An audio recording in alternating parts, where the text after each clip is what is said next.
Dear Lady Love TV. Pain and love, my man. Patawad. Mahal kita pero ayoko na. Tunghayan natin ang ika-26 na bahagi. 5 araw na ang lumipas pero ayaw pa rin ni Yunjin na magpadalaw kay Sarah. Ayaw rin sagutin ng lalaki ang tawag niya. Kahit boses lang nito, magiging okay na siya. Basta magkausap lang sila. Hindi rin siya tumigil sa kakatext sa lalaki. Kapag hindi mo sinagot yung tawag ko ngayon, pupuntahan kita. Hindi ako nagbibiro, Yunjin. Pupuntahan talaga kita. Sagutin mo naman please. Pabalik-balik siya sa paglalakad sa salas habang sinusubukan tawagan si Yunjin. Nang tumigil sa pagring iyon, magdadial uli sana siya. Pero pagtingin sa screen, nakita niyan sinagot pala ni Yunjin. Oh, thanks God. Yunjin, nanggigilid agad ang mga luha niya.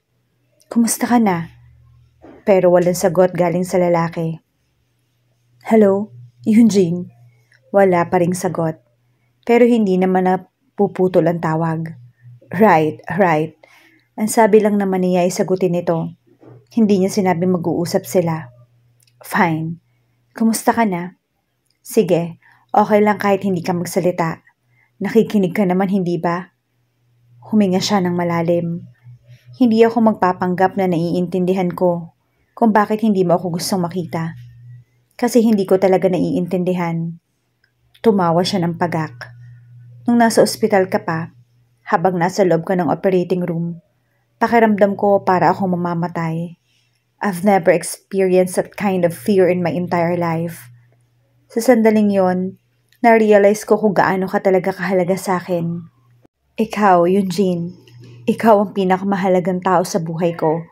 At mula sa araw na to hanggang sa huling hininga ko, sasabihin ko sa iyo araw-araw na mahal kita. Mahal kita. Hindi ako mapapagod. Pinunasan ni Sarah ng kamay ang luha ang mukha. Nagbabara hindi lamang ang lalamunan niya, kundi pati na rin ang ilong. Pero wala siyang pakialam. At dahil parang wala ng lakas ang kanyang binti, naupo na siya sa carpeted na sahig ng salas. Gusto kitang makita. Gusto kitang yakapin. Gusto kitang halikan. Para akong namamatay sa kakaisip kung bakit ayaw mo na akong makita. Nagbago na ba yung isip mo tungkol sa akin? Pero imposible. Hindi pwedeng mangyari. Mahal mo ako. Hindi lang basta mahal, kundi mahal na mahal. Kaya Yunjin, pumayag ka na makita kita please. Please love. Wala pa rin siyang natanggap na sagot. Napahagulhol na siya ng tuluyan. Masakit pero hindi siya susuko. Gaya ng hindi pagsuko ng araw sa buwan. Tulad ng kagustuhan ni Yunjin na magkaroon sila ng second chance. Maya-maya ay naalala niya ang note na inipit ni Yunjin sa libro. Nabasa niya yon bago siya umalis sa Baguio para lumuwas. May kilala akong 2 tao na para ding araw at buwan. Hindi pwedeng magsama sa iisang langit o kung pwede man ay may milya-milyang distansya sa pagitan nila. Sa tingin ko, masaya naman ang araw na ganoon. Iyong matatanaw lang niya ang buwan, masaya na siya. Basta alam lang niya na pareho silang nag-e-exist. Lumilitaw sila sa iisang langit. Hindi nga lang sabay. Sa tingin ko kasi ang buwan ang ayaw tawirin ang distansya nila ng araw. Natatakot siguro siya na kapag hinalikan siya ng araw ay matutupok siya at maglalaho. Kaya hindi mo rin talaga masisisi ang buwan. Sa tingin ko, handa na ang buwan. Nakaipon na siya ng sapat na lakas ng loob. Handa na siyang tawirin ang distansya nila ng araw. Wala siyang pakialam kahit matupok man siya. Ang mahalaga lang ay mahalikan niya ang araw. Kahit iyon pa ang huling bagay na gagawin niya bago siya maglaho. Bigla niyang nasabi sa kawalan. Niyakap niya ang mga binti habang walang patid sa pag-agos ng mga luha. Pinunasan muna ng mabuti ni Mika ang luha ang mukha bago siya pumasok sa kwarto nila ni Achilles. Pupunta sana siya sa kusina para kumuha ng tubig. Pero hindi na siya tumuloy dahil narinig niya ang sinasabi ni Sarah. Mukhang kausap nito sa cellphone ng kapatid niyang si Yunjin. Lumapit siya sa kama at nahiga sa tabi ni Achilles. Pabalik-balik sa Maynila at sa Baguio ang mag-asawa para i-check ang mga anak nila. Napagkasunduan nilang mag-asawa na hindi sila uuwi ng tuluyan sa Baguio hanggat hindi sila sigurado na maayos na talaga ang lagay ni Eugene. Napuno ng lungkot ang puso niya pagkaalala sa kapatid. "Bakit ka umiiyak?" tanong ni Achilles. "Hindi tanggi agad ni Mika. "Bakit hindi ka makatingin sa akin?" Pairap na tumingin siya sa asawa. "Hindi nga sabi ako umiiyak." "Fine, kaunti lang." "Bakit? Narinig ko kasi na umiiyak si Sarah. Sabihin na kaya natin sa kanya yung totoo." "No, desisyon ni Eugene kung gusto niyang sabihin o hindi. Sa ngayon, hindi pa niya gustong sabihin kaya wala tayong sasabihin." Seryosong sabi ni Achilles. "Mangako ka na hindi mo sasabihin." "Pero nahihirapan na si Sarah." "Pareho silang nahihirapan. Trust me, sweetheart. Hindi madali ito para kay Eugene. I should know because I am a man too. Naiintindihan ko ang mga dahilan niya." Naiiyak na niyakap niya ang asawa. "Nasasaktan ako para sa kanila." "Me too, pero alam kong malalagpasan nila to." "Alam mo kung bakit?" "Bakit?" "Because they are strong. Kapatid natin sila. Marami na silang pinagdaanan kaya alam kong malalagpasan din nila ito." Lalong humigpit ang yakap ni Mika kay Achilles. Naalala niya ang ilang araw na nagkahiwalay sila. It was pure hell. Ipinagdarasal niyan sana ay malagpasan talaga iyon ni Sarah at Eugene. Nag-uumapaw ang saya sa puso ni Sarah. Sa wakas kasi, pumayag na rin si Eugene na madalaw niya ito para magkita na sila. Isang simpleng text ang ipinadala nito sa kanya. "You can come over if you want." Gusto niya syempre. Gustong gusto. Nag-reply siya at sinabi na pupunta siya kaagad. Ngayon mismo. Mahigit 1 oras lang ay naroon na siya sa labas ng bahay. May ibinigay si Mika na susi para makapasok daw siya. Pero ayaw naman niyang pumasok na lang basta. Naalala niya sinabi ni Mika nang iabot ang susi. "Alam mo namang mahal ka ni Eugene." "Alam ko at mahal ko rin siya. Kahit may mas mabuti para sa kanya. Isang tao na hindi niya kailangang gumawa ng bahay. Na hindi naman dapat. Tulad ng pagkakadrive, dapat pinigilan ko siya. Hindi sana nangyari sa kanya to." Pinisil ni Mika ang balikat niya. "Hindi mo kasalanan. Hindi lang naman para sa iyo ang pag-aaral niya mag-drive. Para din yun sa sarili niya. I'm proud of my brother because he took a leap of faith even though the outcome isn't good as it should be. I'm proud of him too." Sang-ayon niya. Pilit na tinataga ni Sarah ang loob. Hindi pwedeng tuwing mag-uusap sila ni Eugene ay iiyak siya. Dapat siyang maging malakas.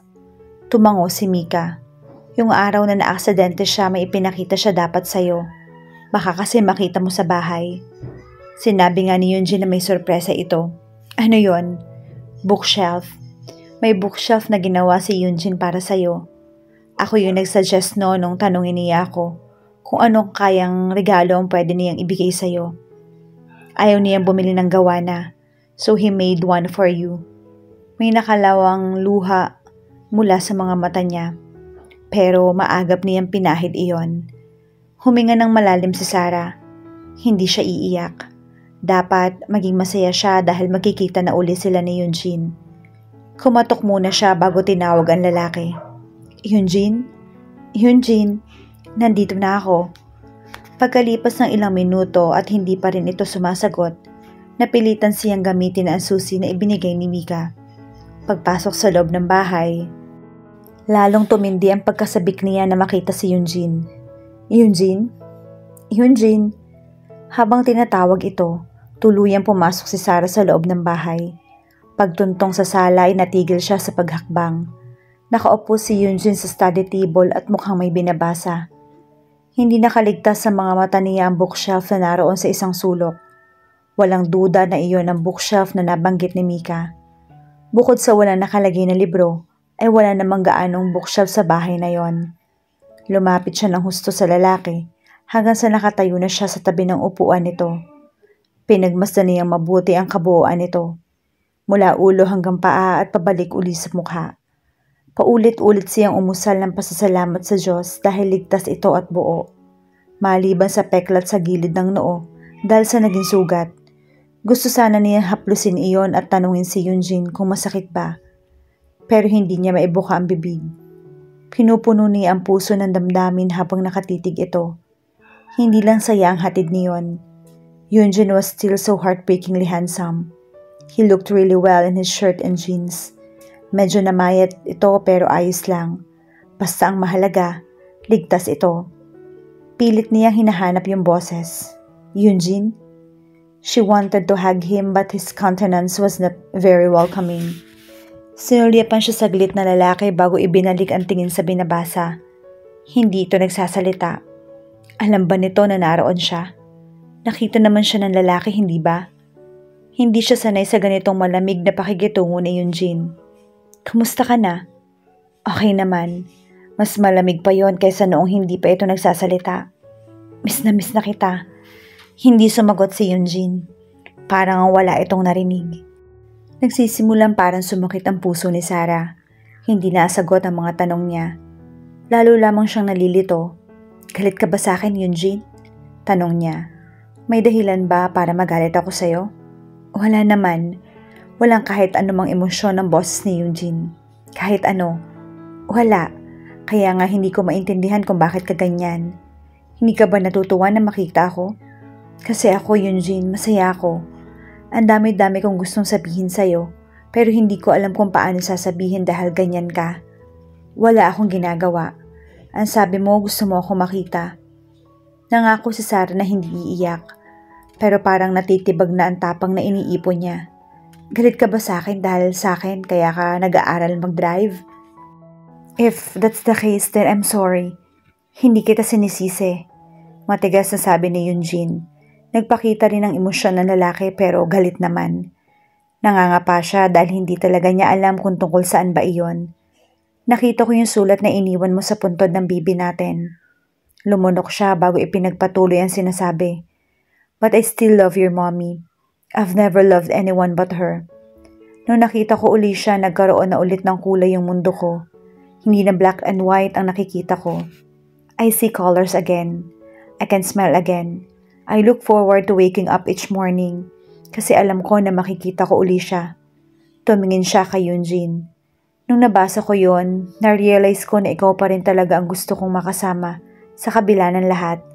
I want to take a chance with you again. Hinahanapan niya ng reaksyon ng lalaki, pero nanatiling blanko ang mukha nito. I danced with her tonight. I held her hand in my arms. Parang sasabog yung puso ko. Kahit anong pigil, kumakawala ang mga luha niya. Me too. Me too, Yunjin. Pinahid niya ang mga luha at nagpatuloy. I love her.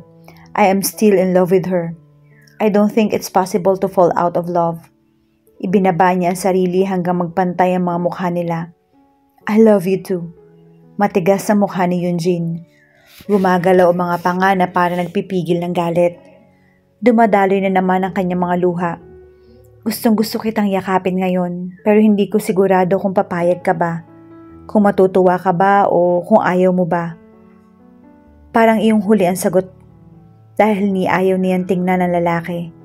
Mas interesado pa ito sa binabasa. Yunjin. Mamakaawa na yung boses niya. What do you want me to say? He asked without even looking at her.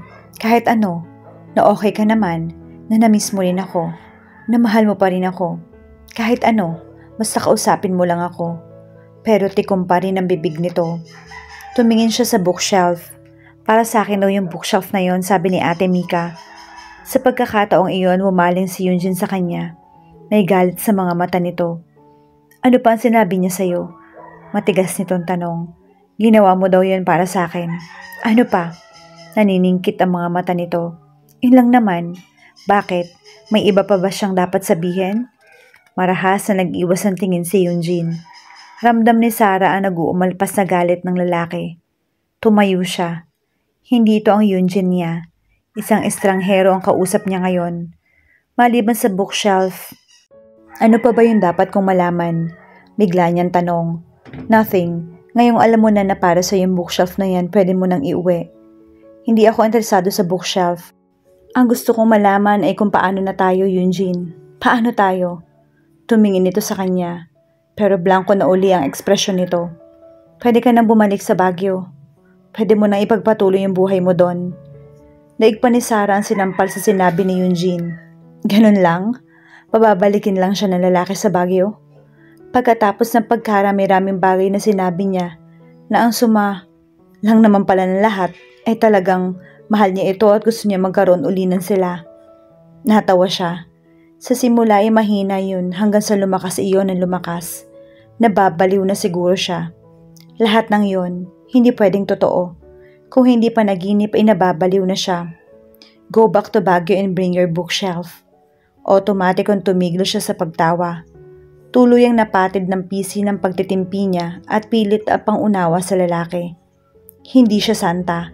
Sinampal niyang bigla si Eugene. Halata yung gulat nito. Pero kahit siya nagulat din sa ginawa. Magsusore sana siya kung hindi lang dahil sa sumunod na sinabi nito. Umuwi ka na sa Baguio. Wag na wag ka nang babalik dito. Natawa siya pero umaagos din yung luha sa pisngi. How could it be so heartless? Pinaghahampas niya ang dibdib at balikat ni Eugene. Wala siyang pakialam kung masaktan man ang lalaki. Dapat nitong maramdaman na 10 ulit ng sakit na iyon ang nararamdaman niya ngayon. Gago ka. Gago. Buhay ka. Buhay ako. Pero gusto mo nang ituring ng lang natin ang isa't isa na parang patay. Tanga. Gago. Sinisigawan niya ang lalaki habang hinahampas ng parang walang epekto iyon. Ubod lakas niyang itinutulak ito. Hindi inaasahan iyon ni Eugene kaya bumagsak ito kasama ang nabuwal na upuan. Kitang-kita ni Sarah ang sakit na rumihistro sa mukha nito at ang pag-ungol. Natauhan siya dahil doon. Bigla siyang umuklo sa tabi ng lalaki. Eugene, I'm sorry. Sorry. Bigla siyang itinulak nito. Umalis ka na dito. Lumabas ka. Iwan mo ako. Sigaw nito. Alis! Luhaan nang siya'y tumayo. Ang lupit-lupit mo. Unti-unti siyang umatras. Dapat ay umalis na siya. Pero napansin niya na hindi naaalis ang sakit sa mukha ni Eugene. Nakahawak din ito sa kanang binti. Natigil si Sarah sa pag-iyak. Pinagmasdan niyang maigi ang lalaki. Nakaupo pa rin siya sa sahig at parang walang balak na tumayo. Napansin niya sa ilalim na mesa na parang may mga saklay. Natutop niya ang bibig. Eugene, ang mga paa mo. Sinabi ko na sa iyong umalis ka. Sigaw uli nito na nagmumula ang galit. Namumula ang buong mukha sa pinagsamang sakit at galit. Tutulungan kitang tumayo. No. Paggapang nitong kinuha sa ilalim ng mesa ang mga saklay. Ang gusto ko umalis ka na. Ngayon na. Paano siya aalis ngayong nalaman na niya ang totoong kalagayan nito? No way.